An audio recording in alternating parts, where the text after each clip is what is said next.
Hi there, my name is Chuck Rozanski and I own the Pueblo Treasures Museum.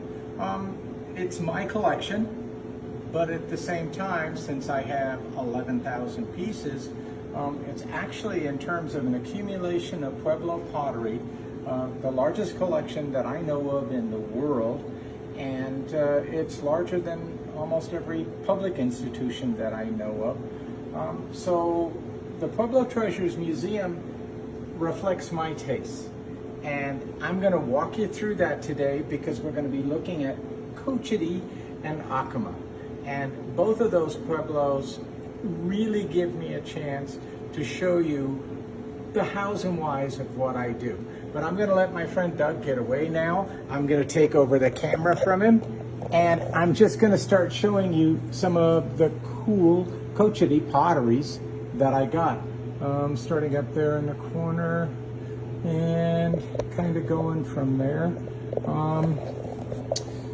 Cochiti is particularly interesting to me because they have had a tradition of figural pottery since the 1880s, and maybe even a little bit earlier than that.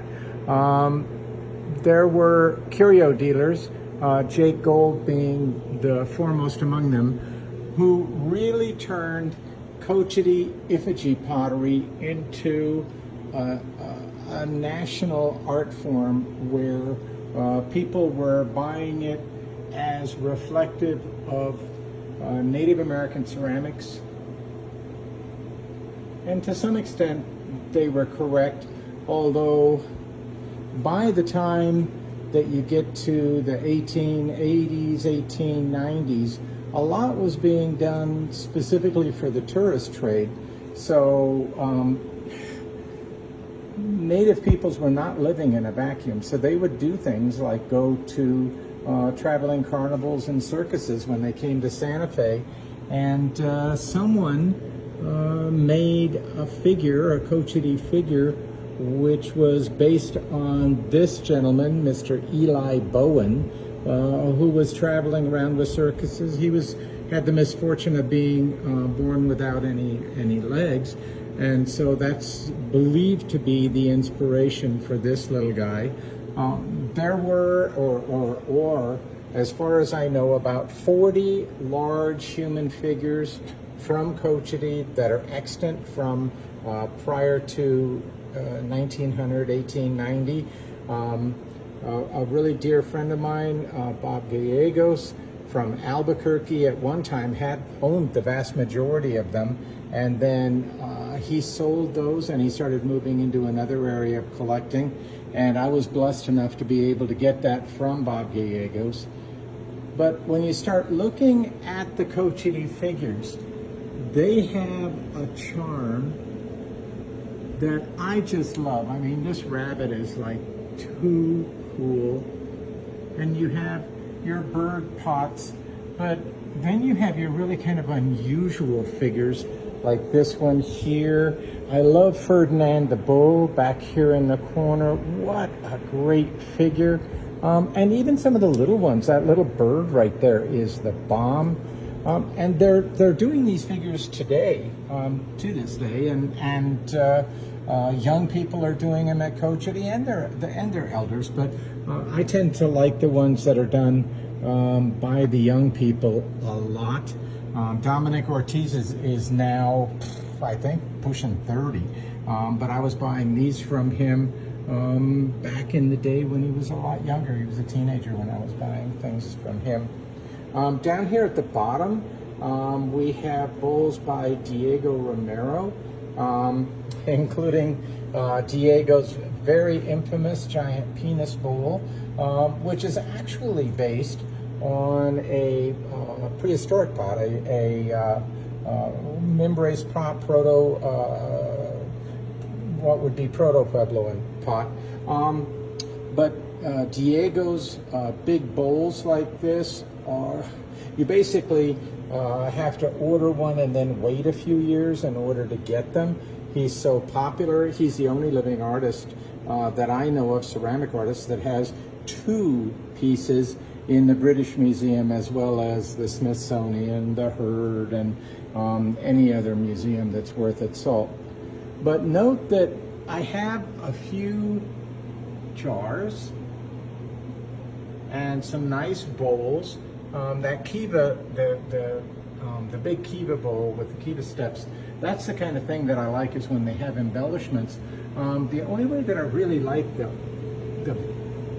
jars are if they have a particularly cool motif, or if they're just older than dirt. And you'll never see this design again. This is really cool. So, but, oh, and let's not forget Martha Caro. Martha helped to show that tribal laws supersede U.S. copyright laws. I'm not sure if she was party to the lawsuit, but at one point Disney sued some Pueblo creators, I think some Zuni silversmiths, for using Mickey and Minnie in some of their work. And it turns out that since they are separate nations within the Confederation of the United States and are treated that way, that copyright law actually doesn't apply for products that they make that are sold on the Pueblo. Now, if they were to try and export things off the Pueblo, I think that becomes a whole separate issue. But that's why they can do things like the Monster Inc. Sully character, and Shrek. They also do things like these Mattachine figures. These are a little naughty because they're actually not supposed to be done, because the Mattachine ceremony is considered to be somewhat sacred, but it's not really Pueblo. It's a cross between Pueblo and Spanish. But still, not too many of the creators at Cochiti will do those. But note that as you're looking at the Pueblo Treasures collection, I think in total I have somewhere around 600 or 700 Cochiti pieces, and very, very few of them are bowls. I like where people are stretching and using their talents for things that are I think more appealing and more interesting. And I'll confess, I'm a comic book dealer. So all my life I've looked at things that are anthropomorphic, and I've looked at things that are a little bit more avant-garde. So it's easy to get me off track and not get excited. But like frogs, oh my God, I love Cochiti frogs, and so I created this chorus of singing Cochiti frogs, and I think there's something on the order of 40 or maybe a few more Cochiti frogs here that are all singing in one big large group, and I just think that's awesome. But no matter where you turn, they're just cool. Cochiti, the different kinds of figures that they did are absolutely wonderful. I love the kind of the Beanie and Cecil sea serpent here, where it's actually 3 discrete elements, but when you set it on a glass shelf, it looks like it's continuous.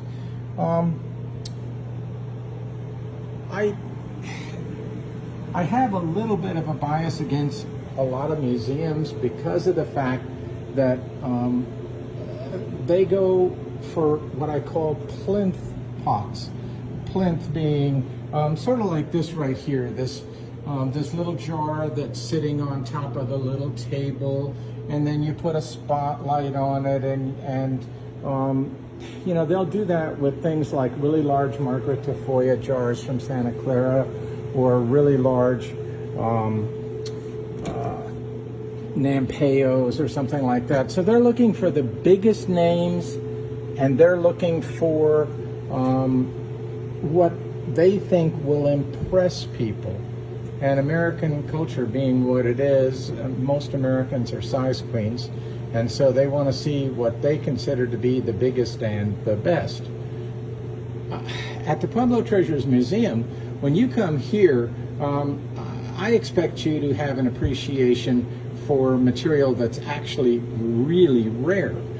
These open work baskets that I just opened the case for you, I did a separate case of these because open work baskets like this, if you take a look in the little postcard here, they sold these by the side of the road and at the rail stop, and the goal was to sell them to tourists and to try and get the tourists to take them home. Well, the trouble is these open work pieces, first of all, they're very hard to fire and not have them sag, but secondarily, they're fragile, and so they break.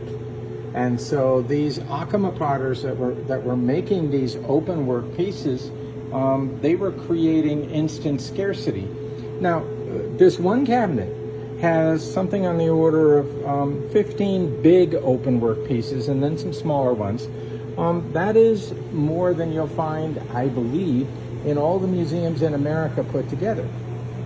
And so that's what makes the Pueblo Treasures collection unique, is that I have all these really cool things, and I look for things. Sometimes they're very, very touristy, but when you're looking at cow pictures, I have cow pictures that would definitely fill the range. They go all across the back of this. Now, if I didn't make it clear, when we started looking at the open work baskets, we had left Cochiti and we are now into Acoma Pueblo.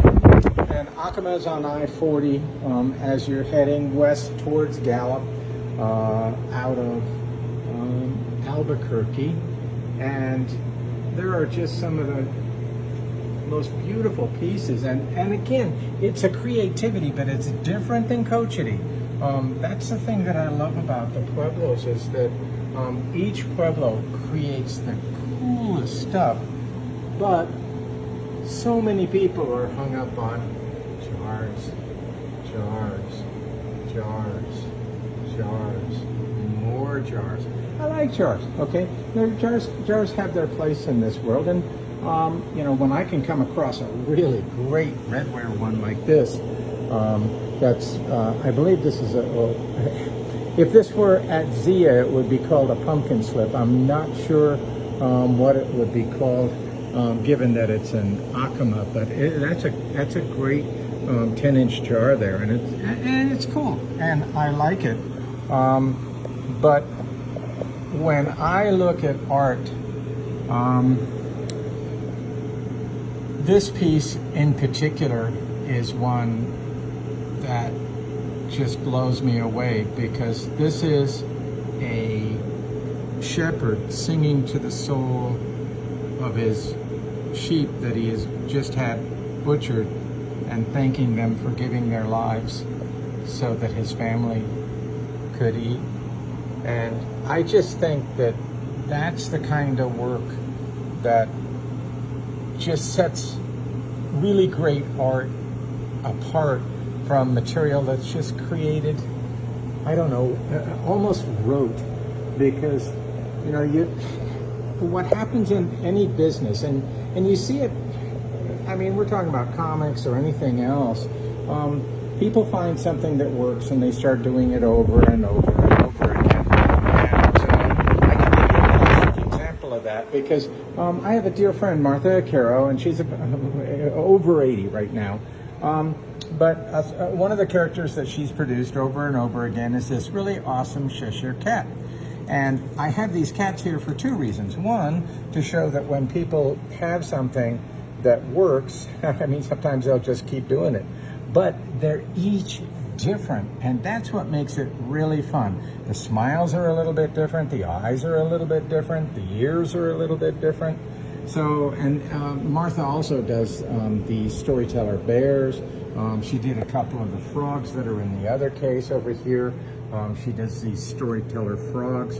So people sometimes get into the same thing, and for the people that are making the big jars, there's a real audience for that. But I like the stuff that's more fun, okay? And sometimes it is kitschy, like the bird baskets. Oh my God.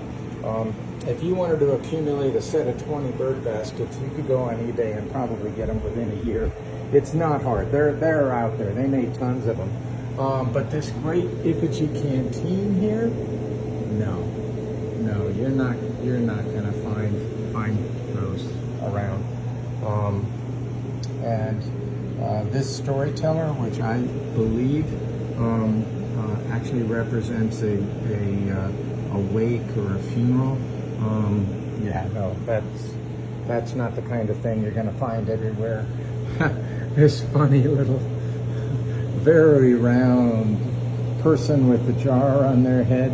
I don't know who this was inspired by, but it just makes you laugh and it makes you happy.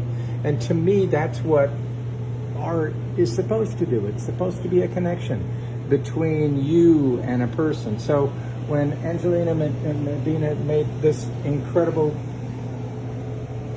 piece, I mean, she was communicating an emotion, and it's great when that happens. But I also, again, I love buying things like the little Stegosaurus there, and the little dinos.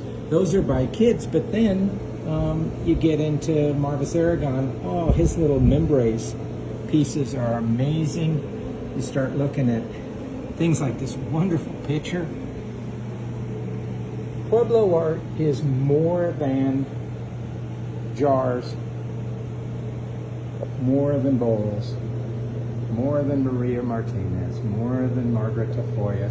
I like Margaret Tafoya and Maria Martinez and all the other people, and Lucy Lewis. I have Lucy Lewis pieces in here, in with the Acomas, and that's all well and good.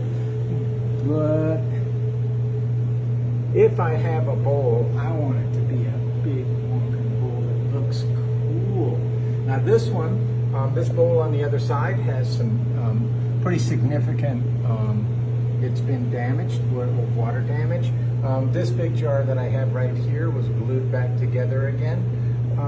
The Pueblo Treasures Museum, I don't care that much about condition. Obviously, when I'm out there buying it, I want to get a discount if I'm going to be buying something that does have obvious wear. But just right behind me on the floor, this is just a new arrival. This is a wonderful older jar. I want to say it's pre-1900, but I think that might be pushing it. It does have the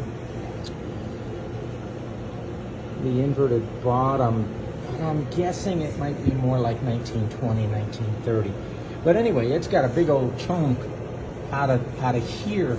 But what that probably reflects is the fact that it was actually being used as a jar at the Pueblo. And to me, that makes it, on some levels, cooler than some minty piece that eggshell thin and was made just as an art piece and not with any heart or soul. Oh, speaking of hearts, look at that heart. That is so cool. I love that. And it's got the two holes in it so you can hang it up on your wall. So it's a plaque, essentially. You know, Ethel Shields, she's doing her big old birds in her little piggy canteens. And there's another big bird back there. I bought this snake canteen from her at Indian Market. Here's a picture of Ethel and me when this was about 20 years ago. And her daughter does incredible miniatures. Really, really cool miniatures. But this is all Acoma pottery of various styles and iterations. And, you know, sometimes just little tiny butterflies and stuff. This wonderful tri-lobe canteen came from the estate of Bob Whiteside. He was the giant collector in the business prior to my coming along. And Bob passed away in '99, which was about when I was really starting to get going. I'd been collecting for a couple years prior to that, but it was in '99, and then 2000 I went to the auctions where it was the estate sale for his stuff, and I've been trying to pick up as many of Bob Whiteside's pieces as I can ever since. So anyway, that's it for Acoma and Cochiti. And so this is the end of video number 3. I'm going to try and do video number 4 tomorrow for the simple reason that I only have 12 days left before I head down to Albuquerque for Terry Schumeyer's show, the Great Southwestern Antiques Fair, which is at the Albuquerque Fairgrounds.